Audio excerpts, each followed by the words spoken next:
Praise the Lord. ദൈവത്തിൻ്റെ അതിപരിശുദ്ധമായ നാമം ഈ അനുഗ്രഹീതമായ വിശുദ്ധ പ്രഭാതവേളയിൽ വാഴ്ത്തപ്പെടുമാറാകട്ടെ. എൻ്റെ ശബ്ദം ശ്രദ്ധിക്കുന്ന ബഹുമാനരായ എല്ലാ ദൈവദാസന്മാർക്കും ദൈവമക്കൾക്കും വേഗം വരാൻ അരുളി ചെയ്ത നിസ്തുലനായ ക്രിസ്തേശുവിൻ്റെ നാമത്തിലുള്ള ക്രിസ്തീയ വന്ദനം ഈ സമയത്ത് അറിയിക്കുന്നു. ഒരു ചെറിയ ആത്മീക ചിന്ത നിങ്ങളോട് ഒരുമിച്ച് പങ്കുവയ്ക്കുവാൻ ദൈവകൃപയിൽ ഞാൻ ശരണപ്പെടുന്നു.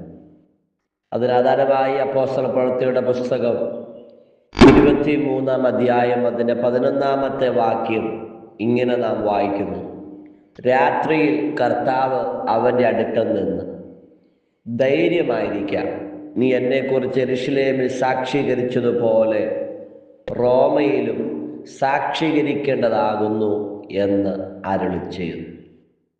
വളരെ പരിചിതമായിരിക്കുന്ന ഒരു വേദവാക്യമാണ് ഈ രാവിലെ സമയം നാം വായിച്ച് കേൾക്കുകയുണ്ടായി. ധന്യനായ പൗലോസ്ലീഹായോട് വാഴ്ത്തപ്പെട്ട കർത്താവ് രാത്രിയിൽ അവൻ്റെ അടുക്കൽ ചെന്ന് ഇപ്രകാരം പറഞ്ഞു: ധൈര്യമായിരിക്കും, നീ എന്നെക്കുറിച്ച് യെരൂശലേമിൽ സാക്ഷീകരിച്ചതുപോലെ. അപ്പം അതിൽ നിന്ന് മനസ്സിലാക്കാൻ പൗലോസ് യെരൂശലേമിൽ കർത്താവിനെ സാക്ഷീകരിക്കുവാൻ ഇടയായിത്തീർന്നു. യെരൂശലേമിൽ പൗലോസ് കർത്താവിനെ സാക്ഷീകരിക്കുമ്പോൾ തന്നെ തൻ്റെ ഹൃദയത്തിൻ്റെ അകത്ത്, തൻ്റെ മനസ്സിനകത്ത് ഒരു താല്പര്യം, ഒരാഗ്രഹമുണ്ടായിരുന്നു. റോമയിൽ കൂടെ പോയി ദൈവത്തെ സാക്ഷീകരിക്കണം എന്നുള്ളത്. അപ്പോസ്തല പ്രവൃത്തിയുടെ പുസ്തകം 19-ാം അധ്യായം അതിൻ്റെ 21-ാമത്തെ വാക്യത്തിൽ അത് വ്യക്തമായി കാണാൻ കഴിയും. ഇത് കഴിഞ്ഞിട്ട് പൗലോസ് മക്കെദോന്യയിലും അഖായിൽ കൂടി കടന്ന് യെരൂശലേമിലേക്ക് പോകണമെന്ന് മനസ്സിൽ നിശ്ചയിച്ചു. ഞാൻ അവിടെ ചെന്ന ശേഷം റോമയും കാണണമെന്ന് പറഞ്ഞു. അപ്പൊ 19-ന്റെ 21-ൽ യെരൂശലേമിൽ പോകണമെന്ന് താൻ ആഗ്രഹിച്ചു, മനസ്സ് നിശ്ചയിച്ചു. അതോട് ചേർത്ത് റോമയിലും പോകണമെന്ന് താൻ ചിന്തിപ്പാൻ ഇടയായിത്തീർന്നു. അപ്പൊ 23-ലേക്ക് 2 അധ്യായങ്ങൾ കഴിഞ്ഞപ്പോഴേക്കും താൻ എവിടെ പോയി? താൻ യെരൂശലേമിലേക്ക് പോയി. അതല്ലേ നാം വായിച്ച ഗൃഹവാക്യത്തിനകത്ത് പറയുന്നത്: യെരൂശലേമിൽ സാക്ഷീകരിച്ചതുപോലെ നീ എവിടെ നിൽക്കും? നീ റോമയിലും പോകേണ്ടതാകുന്നു, റോമയിലും എന്നെ സാക്ഷീകരിക്കേണ്ടതാകുന്നുവെന്ന് ദൈവത്തിൻ്റെ അരുളപ്പാട്. നോക്കിക്കേ, റോമയിൽ പോകണമെന്ന് തൻ്റെ ഹൃദയത്തിനകത്തെ ഒരാഗ്രഹമാണ്. താൻ അതിനകത്ത് നിശ്ചയിച്ചൊരു കാര്യമാണ്.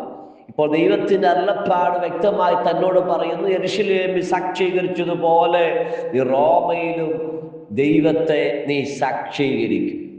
പക്ഷെങ്കിൽ അതിൻ്റെതായ തലങ്ങൾ മാറുന്നത് രാത്രിയിലാണ്. ദൈവത്തിൻ്റെ അരുളപ്പാടുണ്ടായതെങ്കിൽ പ്രഭാതവേളയായപ്പോൾ, നേരം പുലർന്നപ്പോൾ, നേരം വെളുത്തപ്പോൾ ചില യഹൂദന്മാർ തമ്മിൽ യോജിച്ച് പൗലോസിനെ കൊന്നുകളയുവോളം ഒന്നും തിന്നുകയോ കുടിക്കുകയോ ചെയ്യുകയില്ല എന്ന് ശപഥം ചെയ്തു. രാത്രി ദൈവശബ്ദം കേട്ട ഭക്തൻ നേരം പുലർന്നപ്പോൾ സാഹചര്യങ്ങൾ മാറാൻ തുടങ്ങി, പ്രതികൂലങ്ങൾ കടന്നു വരാൻ തുടങ്ങി. ഞാനിങ്ങനെ പലപ്പോഴും പറയാറുണ്ട്, ആഗ്രഹമുള്ളവന് പോരാട്ടമില്ല. ആഗ്രഹമുള്ളവൻ എന്തോ ഇല്ല, പോരാട്ടമില്ല. പക്ഷെ ആലോചനയുള്ളവന് പോരാട്ടമുണ്ടായിരിക്കും. വളരെ വ്യക്തമല്ലേ അത്? 19-ാം അധ്യായത്തിൽ തന്റെ മനസ്സിനകത്ത് ആഗ്രഹവും ഒരു താല്പര്യവും ഉണ്ടായിരുന്നു. 23-ാം അധ്യായമായപ്പോൾ അതിനെപ്പറ്റി ദൈവത്തിൻ്റെ വാക്തത്വം, ദൈവത്തിൻ്റെ ആലോചന ആ വിഷയത്തിൻ്റെ മേലുണ്ടായി. ആലോചന കേട്ടതിൻ്റെ അല്ലെങ്കിൽ പറഞ്ഞതിൻ്റെ ആ ചില മണിക്കൂറുകൾ കഴിഞ്ഞപ്പോൾ, രാത്രിയിൽ ആ ദൈവശബ്ദം ഉണ്ടായതെങ്കിൽ നേരം പുലർന്നപ്പോൾ, നേരം വെളുത്തപ്പോൾ യഹൂദന്മാർ തമ്മിൽ യോജിച്ച് പൗലോസിനെ കൊന്നുകളയേണ്ടതിന്, കൊന്നുകളയുവോളം ഞങ്ങൾ തിന്നുകയോ കുടിക്കുകയോ ചെയ്യുകയില്ല എന്ന് അവരിത ശാപനം ചെയ്യുക, അവനെ ഒടുക്കി കളയേണ്ടതിന്, അവനെ തകർത്തു കളയേണ്ടതിന് ഇതാ പദ്ധതി ഒരുക്കുക.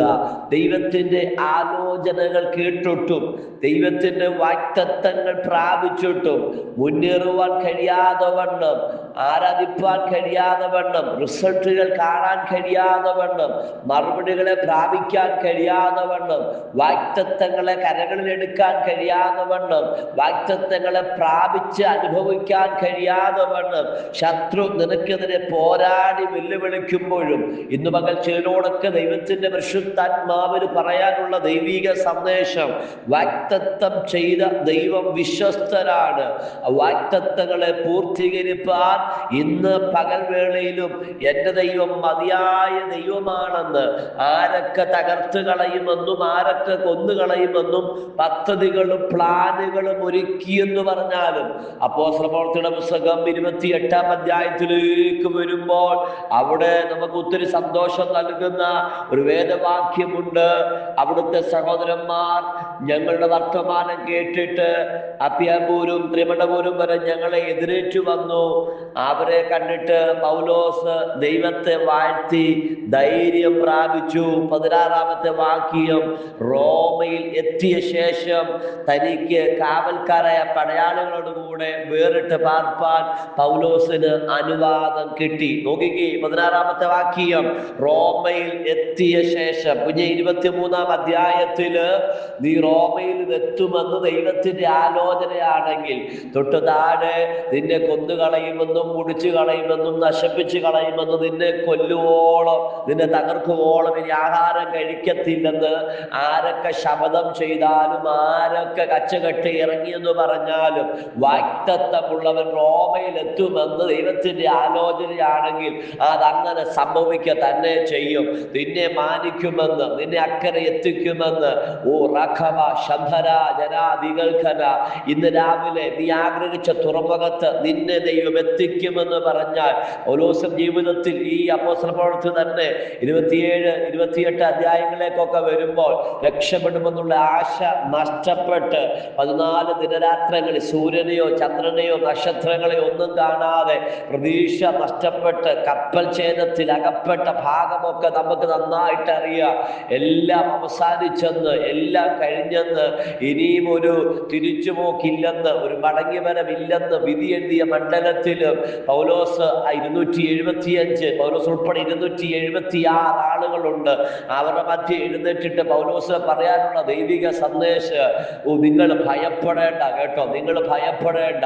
എൻ്റെ ഉടയവനും ഞാൻ സേവിച്ചു നിൽക്കുന്ന എൻ്റെ ദൈവം ഇന്നലെ രാത്രിയിൽ തൻ ദൂതനെ അയച്ച് എന്നോട് പറഞ്ഞ്, പൗലോസെ ഭയപ്പെടേണ്ട കേട്ടോ, കപ്പലിനല്ലാതെ നിങ്ങളുടെ ആരുടെയും പ്രാണന് ഹാനി വരികയില്ല എന്ന് എൻ്റെ ദൈവം എന്നോട് തന്റെ ദൂതനെ അയച്ച് ഇടപെടുവാൻ ഇടയായി തീർന്നു. ഇന്ന് പകൽ ആരുടെയൊക്കെയോ ദൈവത്തിന് ആത്മാവ് പറയുന്നു, ഇന്ന് നീ അനുഭവിക്കുന്ന രോഗമോ അനുഭവിക്കുന്ന പ്രതികൂലമോ അനുഭവിക്കുന്ന കഷ്ടതയോ ഒന്നും നിന്നെ തകർക്കാൻ, നിന്നെ മുടിക്കാൻ, നിന്നെ ഇല്ലായ്മ ചെയ്യാനുള്ളതല്ല.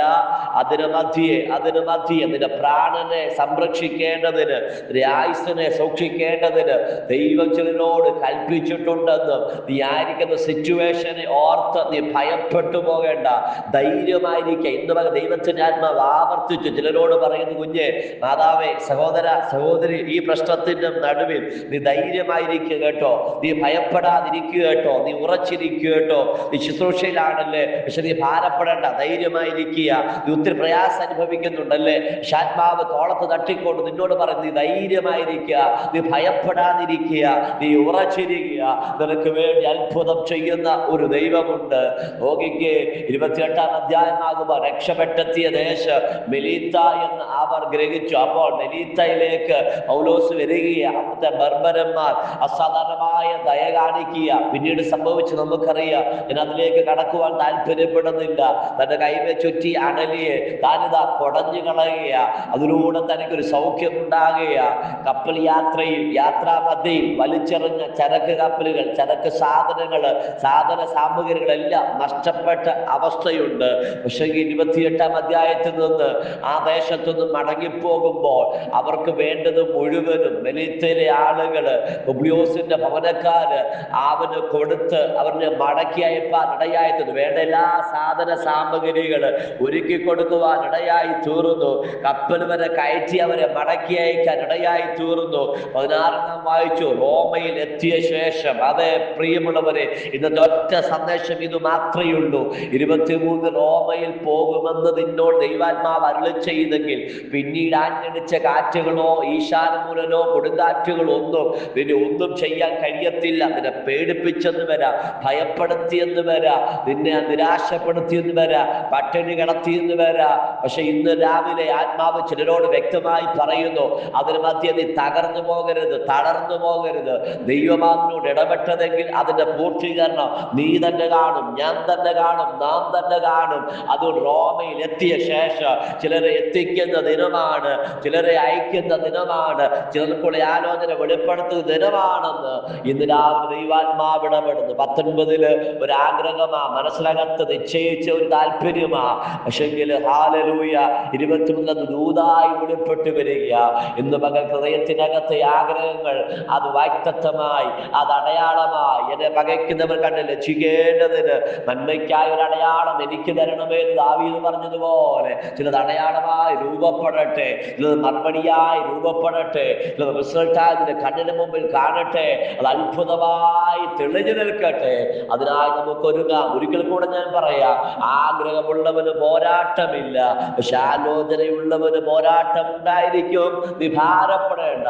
വാഗ്ദത്തം ചെയ്യുന്ന ദൈവം വിശ്വസ്തൻ, വാക്കുമാറാത്ത ദൈവം കൂടെയുണ്ട്. ആ ദൈവത്തിലും ആ ദൈവജനത്തിലും ആശ്രയിക്കാം. ഈ വചനങ്ങളാൽ ഈ രാവിലെ ദൈവം നമ്മേവരെയും അനുഗ്രഹിക്കുമാറാകട്ടെ. മാറാനാഥ.